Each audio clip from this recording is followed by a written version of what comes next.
ये जब से लॉकडाउन हुआ है, लॉकडाउन जब से हुआ है तब से मैं देख रहा हूँ, आप लोग भी आई एम श्योर देख रहे होंगे कि अलग अलग चैलेंजेस आते हैं, अलग अलग of course they all are promotional things कि 21 दिनों में ये बन जाओ, 21 दिनों में आप ऑथर बन जाओ, 21 दिनों में डिजिटल मार्केटिंग सीखो, 21 दिनों में पूरा इंटरनेट छान मारो, 21 दिनों में शेयर ट्रेडिंग सीखो, 21 दिनों में ये बन जाओ, वो बन जाओ, फलाना बन जाओ। अब गुड मॉर्निंग सुनील सर, 21 दिनों में आप रियली 21 दिनों में ये सब बनना पॉसिबल है? देखिए 21 दिन हम लगातार यहाँ पे आ रहे हैं और यहाँ 21 दिन जाग रहे हैं लगातार। आज भी ऐसे मौके आते हैं, आज भी ऐसी कई सुबह आती है जब बिस्तर से बाहर निकलना मुश्किल हो जाता है, बहुत फाइट करके बाहर निकलना पड़ता है। I'm sure those people who claim to make you something in 21 days must have thought of a scientific method or a formula to make us a pro in those habits or those skills. तो हो सकता है, possible है, लेकिन यहाँ ये possible नहीं है। इसीलिए मिस्टर रॉबिन शर्मा ने जब ये बुक लिखी और ये मेथड सेट किया और ये चैलेंज रखा, वो 66 डेज का रखा, because for that also he had some scientific base. University of college of London के एक रिसर्च के हिसाब से कोई भी नई आदत बनाने के लिए आपको 66 दिन की जरूरत होती है minimum, 66 to 90 days, that's what they say. So that is why he had chosen those 66 number. That's Avinash, good morning and welcome here. Finally you made it buddy. और आसान क्या है, मतलब आसान तो कुछ भी नहीं है और आसान होना भी नहीं चाहिए, ऐसे मुझे लगता है। हर चीज अगर इजी है, हर चीज अगर कंफर्टेबल है, विदाउट एनी हार्डशिप है, जैसे कल हम हार्डशिप की हमने कहानी देखी थी, तो विदाउट एनी हार्डशिप कोई भी चीज हासिल करो तो उस चीज को हासिल करने का मजा भी उतना नहीं आता। फिलोसॉफिकल लेवल पे हम बात कर सकते हैं कि सेटिस्फेक्शन तब तक नहीं आता जब तक कोई हार्डशिप नहीं आती, चीजों का मजा नहीं आता, लेकिन साथ में कुछ चीजें उनके मकसद तक पहुंचने के लिए एग्जैक्टली उसी टाइप का एनवायरनमेंट भी चाहिए होता है। हार्डशिप्स भी जरूरी होती है जितना ही उन्हें कंफर्ट लेवल की जरूरत है। दोनों चीजें हैं, कंफर्ट जोन की जरूरत है, साथ में हार्डशिप जोन की भी जरूरत होती है। तो ये दोनों चीजें अगर मिलती है तो कोई भी बात अपने लक्ष्य तक पहुंच जाती है। और ये this is all about nature, ये प्रकृति का नियम है, इसमें कोई भी चाह के भी कुछ नहीं कर सकता। ये प्रकृति का नियम है कि हर एक को गिर के ही उठना पड़ता है, कोई भी नई चीज सीखने के लिए गिर के उठना पड़ता है और बार बार उठना पड़ता है। जैसे हम अभी 21 दिन से हम आ रहे हैं, 21 दिन में कभी भी ऐसे नहीं हुआ कि कोई लाइव हमारा चल रहा है और अचानक से कुछ हो जाता है, इंटरनेट चला जाता है या कुछ और हो जाता है and then we are kicked out of Facebook, out of that live session. अभी तक ऐसा नहीं हुआ, आज पहली बार हुआ। तो एक नया एक्सपीरियंस था हमारे लिए कि अरे बाप रे, ऐसा भी हो सकता है। तो ऐसा हुआ and we are again here in a new window. So likewise, there's always tomorrow. Even if we think, okay, एक दिन मैंने मिस कर लिया, कोई बात नहीं, कल है। कोई एक हमने अटेम्प्ट किया, वो अटेम्प्ट शायद हम अचीव नहीं कर पाए, उस तक मकसद तक नहीं पहुंच पाए, कोई बात नहीं, नेक्स्ट टाइम वो अटेम्प्ट हो जाता है। तो ये कहानी उस टाइम की है जब भगवान गॉड यहाँ रहा करते थे, पृथ्वी पर रहा करते थे। ऑब्वियसली भगवान ने पृथ्वी बनाई है, ईश्वर ने पृथ्वी बनाई है और इसी पृथ्वी पर सारे जो प्राणी हैं, सारे जो जानवर हैं, पेड़ पौधे पंछी और सारे जानवर और हमें इंसान भी शामिल है उनमें, वो सारी चीजें पृथ्वी पर ईश्वर ने बनाई, रचाई, पृथ्वी की निर्मित की और अपना ये क्रिएशन एंजॉय करते हुए वो यहीं बस गए। हर एक जो अलग चीज उन्होंने बनाई थी, हर अलग अलग चीज बनाई थी, उन्होंने पेड़ पौधे बनाए थे, उनको देखकर उन्हें बहुत संतोष मिलता। लेकिन एक चीज वो भी रियलाइज कर गए थे कि उन्होंने जो इंसान बनाया था उससे वो उतने खुश नहीं थे। ऑब्वियसली इंसान ही एक में ऐसा प्राणी था जो कभी भी खुश नहीं हुआ करता था, हमेशा कंप्लेनिंग मोड पे था कि कोई भी चीज उसे कभी भाती नहीं थी। उसे कोई भी नई बात दे दो, उसे कोई भी, जैसे उसे भगवान ने दो पैर दिए, दो हाथ दिए और चलने की क्षमता दी जो दूसरे किसी प्राणी में नहीं थी, कि you can walk on your 2 feet while keeping your head high। वो उसे और कुछ चाहिए था, उसे शायद पर चाहिए थे। तो there was only this human being who was not satisfied with whatever they had. Of course अलग लेवल पे देखा जाए तो इसी अनसेटिस्फैक्शन की वजह से हम लोग इतनी तरक्की कर पाए हैं। लेकिन उस टाइम भगवान ने शायद ये सोचा नहीं था, ईश्वर ने ये सोचा नहीं था। अब वो इन्हीं लोगों के बीच रहता था। कोई भी लोग उससे जाके मिलते थे तो कभी कभार रात में दरवाजा खटखटाते थे कि सुनो ईश्वर, एक काम है मेरा, कल ना पूरे घर के कपड़े सुखाने का प्लान है, पूरा वो पर्दे और बेड स्प्रेड्स और कपड़े, तो घर के कपड़े सुखाने के लिए अब बाहर रखूंगा तो प्लीज बारिश मत देना और धूप रखना, जरा ज्यादा धूप रखना, कपड़े एकदम सूखने चाहिए खटाखट। कोई और आ जाता। अभी ऐसा है ना कि मैंने कोई बीज बोया है अभी हाल ही में, तो बारिश चाहिए मुझे। और हाँ, मैंने इस बार अपना धान बोया है, राइस बोया है, पैडी, जो ज्यादा बारिश चाहिए, एकदम मूसलाधार बारिश, ऐसा कीचड़ होना चाहिए वहां पे खेतों में। कोई आ जाता कि नहीं नहीं नहीं, मैंने ज्वार है मेरे पास, तो मुझे उतनी बारिश नहीं चाहिए, कम बारिश चाहिए। तो ये चीजें भगवान को हमेशा कोई ना कोई कहता रहता, कभी भी दरवाजा खटखटा के उससे डिमांड्स करते रहते। वो परेशान हो गया था, यार मैं करूँ तो क्या करूँ, हर दिन एक नया डिमांड आता है, ऐसे तो होगा नहीं। मैंने कैसे एक सिस्टम सेट किया है। अब इंडिया की बात करें तो यहाँ पे मानसून आता है, मानसून के बाद विंटर आता है, विंटर के बाद समर आता है। बाहर के देशों में अलग सिस्टम है, ये एक सिस्टम सेट किया है मैंने। अब ये लोग आके मेरे से हर रोज और कोई डिमांड कर रहे, मौसम के बारे में डिमांड कर रहे। कहीं कुछ लोग, किसी को तो पहाड़ देखना है, इसके लिए वो बोल रहे कि आप बीच में से वो पहाड़ ही हटा दो ताकि मैं आगे का पहाड़ देख पाऊं। सनराइज दिखता नहीं मुझे ठीक से, समंदर दिखता नहीं ठीक से, समंदर में इतना पानी खारा क्यों है यार, मैं कैसे पी सकता हूँ इसे, थोड़ा तो मीठा बनाओ। ये नदी का पानी कितना मीठा है और कितना ऐसे शांत बहता है, ऐसे जोर से धम से बहना चाहिए। हर चीज में कंप्लेंट्स कंप्लेंट्स कंप्लेंट्स कंप्लेंट्स और डिमांड्स। भगवान भी उगता गया, यार ये क्या है, मैं क्या करूं। He was frustrated. और इसी बीच उनके पास एक किसान आया। किसान ने कहा कि आप होंगे भगवान, आप ईश्वर होंगे, आपने बिल्कुल, मैं ये मानता हूं कि आप ही ने ये दुनिया रचाई है, लेकिन आपको खेती के बारे में कुछ पता नहीं, तिनका भर भी पता नहीं खेती के बारे में आपको। भगवान बोला, हाँ तू बोलता है तो सही होगा। नहीं नहीं सही है ना, आपको खेती के बारे में कुछ पता नहीं, इसीलिए मौसम इस प्रकार आड़े टेढ़े मौसम बनाया है आपने, ऐसे नहीं होता। मैं बताता हूं आपको, 1 साल मुझे दे दो, बस 1 साल, मैं जैसा बोलता हूं वैसा करो, पृथ्वी पर कोई किसान गरीब नहीं रहेगा। 1 साल। और वहां उस टाइम, उस जमाने में ज्यादातर लोग खेती किया करते थे। अब वो बोले, भगवान बोले ठीक है, जैसी तेरी मर्जी, 1 साल दिया तुझे। किसान खुश हो गया। अब देखिए मैं क्या करता हूं। किसान ने ये गेहूं का बीज बोया,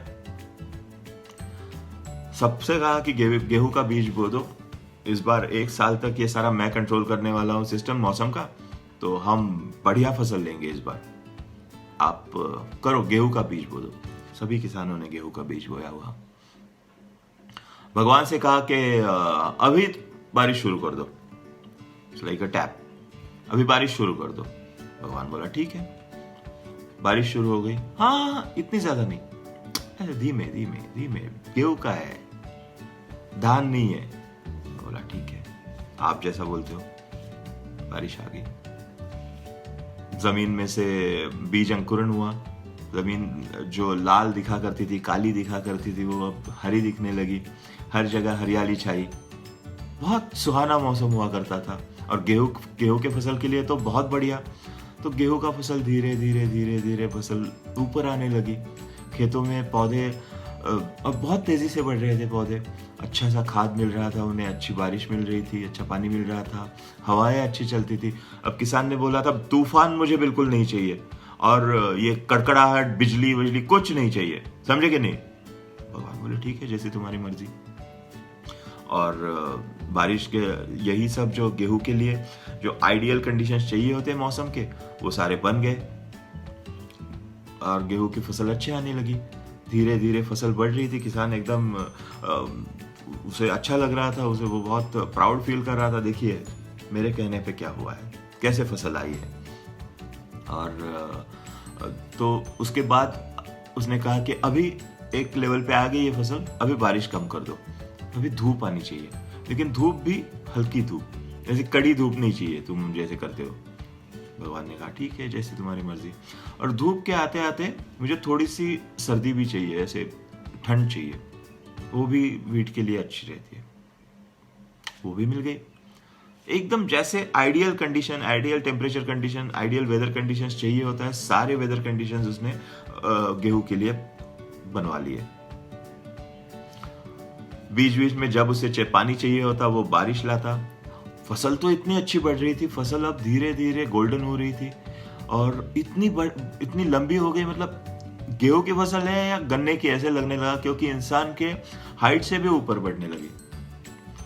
और सब किसान की वाहवाही करते रहे, क्या आदमी है यार, कैसे इसने एकदम मैनेज कर दिया, देखिए फसल, इतनी फसल आज तक कोई उगा पाया है भला, ये भगवान भी नहीं कर पाया, वो किसान ने कर दिया। ये बहुत जबरदस्त बात है, ये बंदा हमारा लीडर हो सकता है, ये इसमें जो अकल है वो भगवान में भी नहीं है, भगवान से भी बड़ा है। अब भगवान थे, उनको ऐसे कोई आइडेंटिटी क्राइसिस नहीं थी, लेकिन वो कहते थे ठीक है भाई, तू जैसा बोले वैसा। तो गेहूं की फसल अच्छे से लहरा रही है खेतों में, एकदम सारी सुनहरी फसल हो गई है। ऊपर से पहाड़ी से देखो तो ऐसे लगता है कि खेतों में पूरा सोना फैला हुआ है। जब हवाएं आती थी, अब वो भी हवाएं ऐसे नहीं, वो हवाएं जोर की नहीं थी, जैसा अपने बंदे ने कहा था, किसान बंदे ने, कि एकदम से ऐसे ठंडी हवाएं चलनी चाहिए, ऐसे लहराती थी फसल बिल्कुल किसी लहर की तरह। सारे खुश हुआ करते थे लोग, वो देखने के लिए पहाड़ी पे जाते थे, क्या बढ़िया फसल आई है। देखा आपने कैसे फसल आती है, कैसे खेती की जाती है, ये भगवान को इस बंदे ने सिखाया है। अब टाइम आ गया कि इसकी छटनी की जाए, फसल काट दी जाए। सारे काम में जुट गए, फसल काटने लगे। हाँ, और इसी बीच ये कोई पंछी भी नहीं आ रहे थे, तो इसने बोला था कि मुझे कोई भी एक भी पंछी नहीं चाहिए, ये इस फसल के आसपास भी नहीं चाहिए, क्योंकि मुझे वो भी नहीं करना है कि फसल आके पंछी खा जाए। एकदम आइडियल चाहिए साहब, क्या फायदा फिर इतना फसल उगाओ, इतनी मेहनत करो और पंछी खा जाए। भगवान बोला ठीक है। अब जब छटनी का समय आया, ये लोग छटनी करने लगे। इतनी लंबी लंबी फसल रखने के लिए भी बहुत जगह चाहिए, खेतों में पूरा फैला हुआ है। और किसान ने बोल रखा था अभी कोई बारिश नहीं चाहिए, अभी कोई भी कोहरा नहीं चाहिए। जैसे वो होता है ना कि कोहरा आने के बाद अगर आपने फसल सूखने के लिए रख दी है, कोहरा आ जाता है या बारिश आ जाती है, भीग जाती है, फसल खराब हो जाती है। जैसा किसान ने कहा, भगवान ने किया, वैसे ही वेदर कंडीशंस बनाए। जब इन्होंने वो जो कॉर्न्स होते हैं वो सारे अलग किए और गेहूं के भुट्टे, गेहूं के ट्विग्स वो अलग किए, और देखा तो उसके अंदर गेहूं ही नहीं है। गेहूं के फसल में क्या चाहिए, गेहूं चाहिए ना, गेहूं के फसल में गेहूं ही नहीं है। सारी जो कवर, वो शेल्स थे वो खाली थे, बिल्कुल खाली, कुछ नहीं है उसमें। किसान गुस्सा हो गया, भगवान के पास गया झगड़ते हुए, बोला तूने मेरे से बदला लिया है, बाकी कुछ नहीं किया है। तुझे देखा नहीं गया कि मैंने तेरी जगह ले ली, मैं किसान था लेकिन भगवान बन गया इन लोगों के लिए, वो तुझसे देखा नहीं गया, इसके लिए तुमने ऐसा किया मेरे साथ। तुमने इसमें गेहूं ही नहीं भरे, सब कुछ दिया लेकिन गेहूं ही नहीं भरे। भगवान ने उससे पूछा कि फसल किसने बोई? बोला मैंने बोई।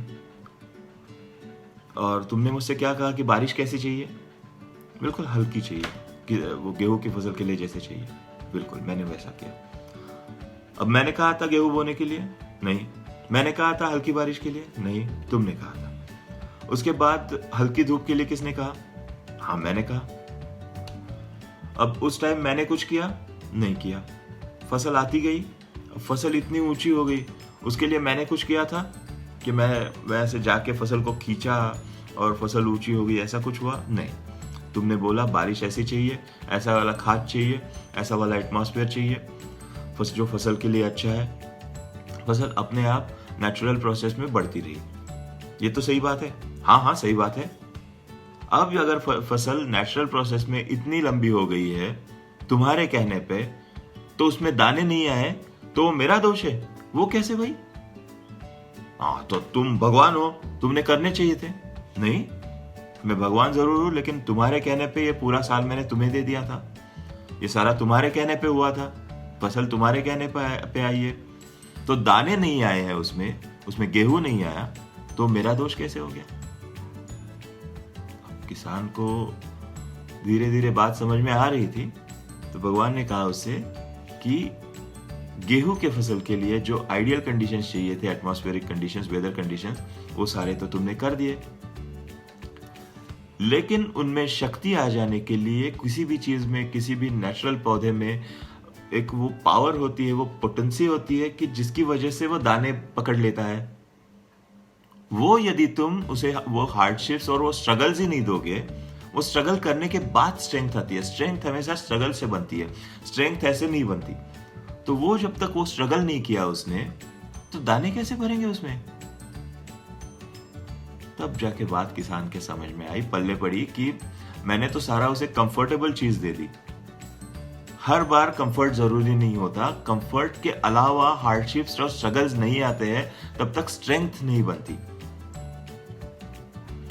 हमारे साथ जब हम बोलते हैं कि 21 दिन से हम लगातार आ रहे हैं यहाँ पे, लगातार कुछ चीज कर रहे हैं, तो वो मोटिवेशन क्या है, वो स्ट्रेंथ कहाँ से आती है? वो स्ट्रेंथ स्ट्रगल से आती है, हर दिन के स्ट्रगल से आती है। हर दिन हम ये सोचते हैं कि मुझे कल जल्दी जागना है, क्योंकि उसी प्रकार हम दिन प्लान करते हैं, उसी प्रकार कैसे करना है, क्या करना है दिन का। हमें जल्दी सोना है तो जल्दी काम करने पड़ेंगे, जैसे प्लान योर यस्टरडे हमने कहा था ना, उसी स्टाइल से। In every habit we try to install, we need to struggle with our comforts। और ये आदत ही नहीं, कोई भी नया प्रोजेक्ट हम शुरू करते हैं तो प्रोजेक्ट जब तक एक लेवल पे नहीं आ जाता तब तक हमें स्ट्रगल करते रहना पड़ता है। और मिलते हैं कल। See you tomorrow in Say Hi at 5 Challenge Day 22। Have a great Sunday. Enjoy।